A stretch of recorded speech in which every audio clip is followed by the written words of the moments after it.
Hi everybody, we're going to make mini house models. So cut a cardboard and cover it using brown clay. Then we are going to cut the small pieces for the house. Peel the upper layer of the cardboard. We are going to make the roof of the house. After this, we are going to combine all the parts together using hot glue gun. Cover the roof of the house and look, it is ready. After this, we are going to put it on the top of the clay. Then take different leaves and color it using sketch pens. Add more details like this and put it all around the house and look, it's ready.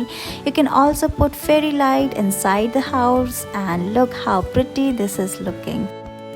We're going to make these fox sticks using dry leaves. So collect some dry leaves and paste it on a sheet of paper. We are pasting 2 dry leaves in V shape. Then we're going to draw its ears, paste its googly eyes, paste its nose, and look, your fox is ready. Cut it and paste it on the ice cream sticks and it's done.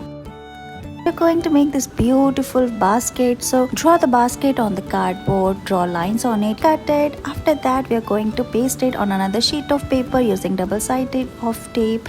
Then we are going to put dry leaves inside it and look, your basket is ready. Let's use these dry leaves. So draw a circle on the cardboard and then we're going to draw the face of the lion using black marker. Draw its eyes and look, it is ready. Now paste double-sided tape on it. You can take your kids outside. They can collect dry leaves and paste it around the tiger and look, it is ready. It's a great activity for kids.